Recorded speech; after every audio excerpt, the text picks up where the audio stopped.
Yes.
In the dark days following the Clawhammer War, Leint, an Etruscan soldier, traveled to the northern shores of Samaria. Accompanied by family and friends, he settled near what is now the city of Sheol. Like all Etruscans, Leint brought with him the culture of tombs. Etruscans envisioned artistic tombs as homes for their dead. They carved structures of rock and a volcanic stone meant to last for eternity, and filled them with their most valuable and precious belongings. Later in life, at incredible expense, Leint constructed burial tombs for his dead wife, his children, future offspring, and descendants. During the dark times and beyond, and even now, the cemetery at Dua Wold grew and evolved into a necropolis, a vast, elaborate tomb city.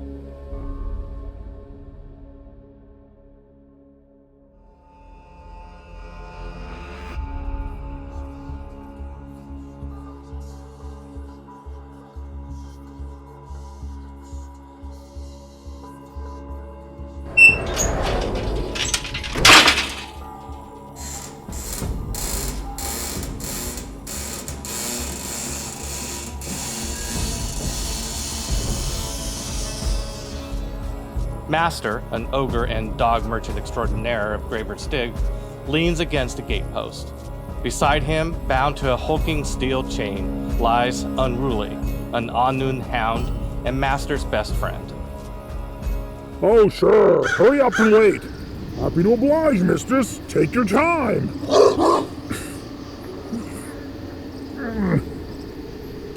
No! No!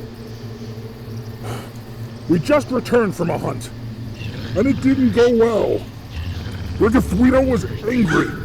She sounded like what? Brigathwina, a demigoddess of Aron, a notorious leader of Graver's Dig, magically appears, traveling by a divine teleport. In her wake arrives a Celt human, Talethoke, her executive clergy lapdog and current high priest. I've been waiting for 36 days. I didn't know you could count that high. And you will wait longer if that is my desire. I've got a business to run, Brigathwina. Tracking that itinerant witch is a waste of time. Freaking Mensa ogre we've got here. Now, Talethoke. I can't have ignorance in my employ. Can I? You know, I recall gifting you a Mensa potion, too. Orthy Vab's been wandering around the graveyard since the dark times. Why do we give a crap? 200 years or thereabouts. It was I who cursed her behind these very walls. Why? Sometimes we hold on to things we cherish, or more often than not, things that bring us misery. She's endured agonies of loneliness and misery. The witch or Brigathwina? The world is changing, and we are being inextricably drawn and quartered. We may look at life through rose-colored glasses, believing that we are immune to imperial politics, that somehow Samaria is an uncivilized, distant land that no one cares to. What's wrong, mistress? Our last hunt was... It drew the wrong kinds of attention. God damn it! Ceratov? Emperor Cordava is dead. Imperials be damned. Nothing could stand up against your immutable power. You could rule Chaldea if you chose. Shut your fool mouth! Cordava was just a curtain to hide the performers. Performers? You mean entertainers and musicians? Figuratively, you bloody idiot. I'm sorry, Mistress Bethwina. I don't understand. No, you don't. There is always a bigger alpha. You hear that? Count wisdom from an ogre. What does Orthy Bob have to do with all of this? Isn't she just some crazed elder witch? When you combine crazed and witch, you get some pretty spellbinding results. Where is she? Interrogating a bone pile. If all the bones of hell emptied out into one spot, it couldn't rival this stack of bones. A dark figure dressed in black filth slowly shambles around the perimeter, searching and gathering bones. Orthy Vob, a Celt Dunnion mooing witch, paces in front of a large interrogation chair, and on it, a human skeleton sits, casually propped up.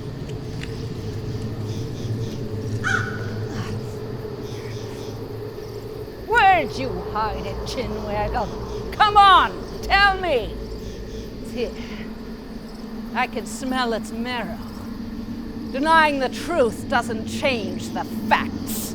The skeleton stares off into space, ignoring the witch and her line of questions. I know you saw what happened. You were in his honor guard. If the skeleton knows anything, it's refusing to fess up. You think just because you're dead you can't be held responsible? You traitorous, swindling Sweeney.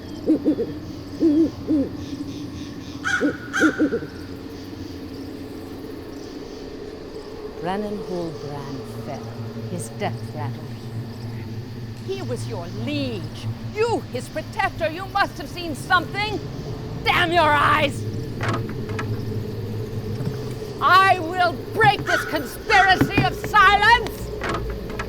A shallow wind whistles, singing past the witch.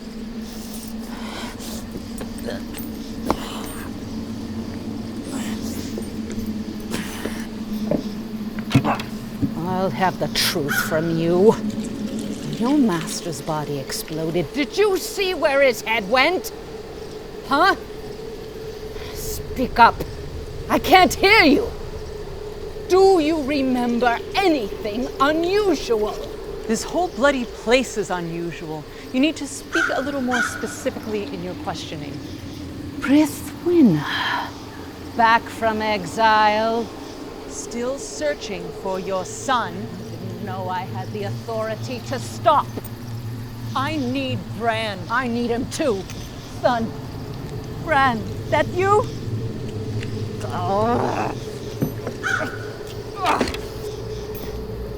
Bran! Bran! Son, speak to me! My son's body is scattered all over hell. Oh, quit your bitching. Listen up. I need Bran to raise me an army. An army for you? Aye, the only kind he knows. Well, isn't that a dog with two willies? Now you need him. Aye, I do. Pardon me, my huntress. It's proving a wee bit difficult to find a bone in a pile of bones. About that, I have an idea in terms of aid. Many hands make light work. You and the riffraff?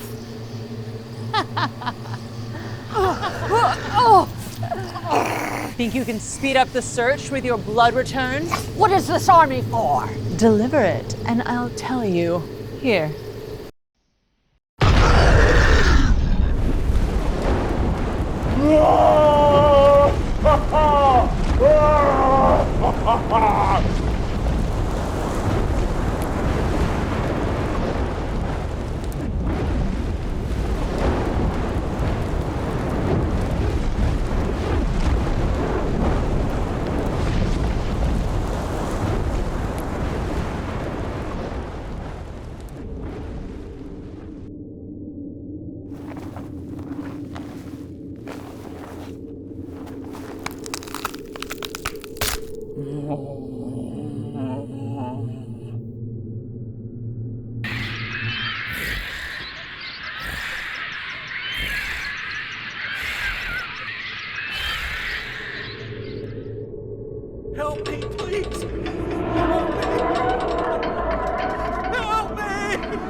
time I turn a setback! Into a comeback!